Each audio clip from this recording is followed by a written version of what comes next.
जय जगन्नाथ नमस्कार समस्त को वेलकम करछि आउ गोटे ब्लॉग को आपण मानू बहुत डेरी हो गलानी मे भी मोर ब्लॉग्स अपलोड करिवारे एई जो वीडियोटी भी मु आज अपलोड करछि एटा को ऑलरेडी मु बहुत दिन रो रखिछि लाइक 4-5 दिन हे जिवो बट मो पाखे सेतिकी समय नाही कि मु टिके काढी की पक्के परिबी तो एत दिन हो गलानी जेहेतु मुझे भाविली कि नहीं किसी गोटे अपलोड करवा जेहेतु ये वीडियोटी मो पाखे थिला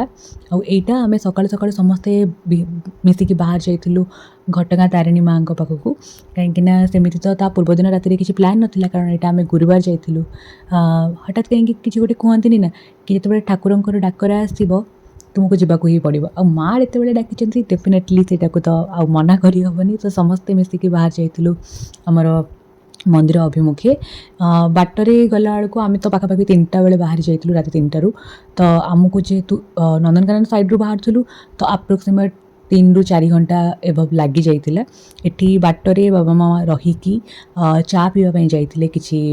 टाइम पाइंका बट जेहेतु मु जाई नथली तो मु तांको भितरु ही रेकॉर्ड करूली से माने पुआ बाबा मामा बसी से तांकर चा टिके ता संगे किसी स्नैक्स से सब आइटम्स खाउतले तापर एमती है कि किसी टाइम पर से माने पुणी पलि आसते पुणी आम रेडी होकर बाहर जाइलु मंदिर अभिमुखे बाटरे गला बेले तार मुझे व्यूटा आपको देखुची यहाँ से टाइम सनराइज होता तो जोटा कि व्यू बहुत सुंदर था कारण सकाल सकाल सूर्य को देखिए गोटे अलग प्रकार मजा थाए ना तो मुझे किसी क्लिप्स एमती ही आड कर देछि मु जानी वीडियोटी केते लॉन्ग हम आ मुझे कथा कहवाक पड़ो आ केते वॉइस ओवर देवाक पड़ो जदि भी किसी भूल रोता है त्रुटि रोता है आशा करी सान भौणी कि निजर सान झील भाविकी क्षमा करदेवे तो यहाँ किसी से दिन एमती किसी क्लिप्स गुड़ा मुझे खाली खाली आड ही करनौची कारण मो पाखे आउ किसी वार्ड ना केमी कहबी कौन कहबी क्या राति बसिक मुझे वॉइस ओवर दूसरी तो मुझे कौन भी कहि मुझे जापारे कहीं काली मो एग्जाम तो से टेंशन रे टिके एपट सेपट हो जापे प्लीज टिके से एडजस्ट करेंगे एंड मत जब पारे क्षमा करेंगे तो एमती किसी पूरा ही डेटा आमर पलैला एंड आम जा पहुँची जाइलु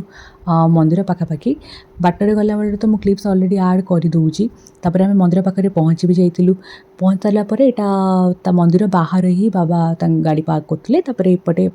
जेहेतु आम सकाले जाकि पाखापाखि 7:30 सुधा पहुँची जाइलु तो एते लोक गहली नथिले बहुत सुंदर दर्शन होता बहुत बढ़िया दर्शन होता स्मूथली ही सब जिनस आम करूँ ये पूजा सामग्री दुकान आगे रही जमी माँ चुनरी हो कि पताका हो कि भोग सामग्री जहाँ जहाँ आवश्यक से सब जिनस आम रिसीव करूँ तापर नहीं कि बाहर मंदिर आड़की मंदिर भितर को एंट्री कलापर डेफिनेटली मंदिर आसचे माने गोटे काम लगे गोटे माने केमती से बुझेबी आपन समस्त भी जानी थे कि जिते मंदिर जाती कि कौन करती बहुत खुशी लगे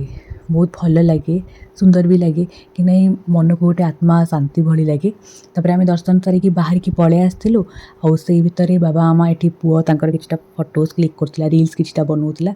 एमिति कि ही सब जिनस चलीथिला बाबा मामा फोटो सेशन सरला परे आमर बाबा कहले कि पुअर मोर टिके फोटोज वगैरह उठाया जेहेतु जाइचु मंदिर एत सुंदर दर्शन होती तो फेसटा भी पूरा खिला खिला अच्छी ना तो फोटो फोटो टे मारदे कि तापर आम बाहर पड़लु बाहर को माने आमर प्लानिंग थिला अलग आड़े जावापाईका जोटा कि आमर गुंडीचा घाई ता सांगरे भीमकुंड से 2टा प्लेस आमर बुलवार थिला जहाँकि आम केबे भी जाई नथिलु तो एठी तांकर फोटो सेशन सब सरीगला पर आम बाहर पड़थिलु से खत्म मंदिर दर्शन हो गला बढ़िया दर्शन मिलला सकाळ सकाळ ना मामा तो यहाँ पर आम साइड रे तांकर जो दुकान सब थिला सेटिकी जाइए माँ तारिणी गोटे फोटो चित्रटे आनीलु कहीं आम घर जो पीसटी थिला माँ से टिके डैमेज होगा ऊपर थिला तो सेटा आमको एक्सचेंज करार थिला माने बदलैबार थिला सेतिपाईका एठू से मूर्तिटी मुझे तार भी गोटे क्लिप पकईदेवी ये पाखे अलग अलग माँ भी बहुत सारा फोटो थिला किंतु जेहेतु सेटा पसंद आसला तो आम सेटा ही आणिक आसला प्राइस भी बहुत कॉस्ट इफेक्टिव थिला या पर मुझे मेंशन कर सारी कि आमर क्यों क्यों जगह को जीवार थिला आम सेटिकी भी बाहरी पड़लु वीडियोटी आहुरी लंग हो आहुरी आड करी तो आउ गोटे पार्ट रे मुझे आड करनेबी आज एतिक रही जय जगन्नाथ।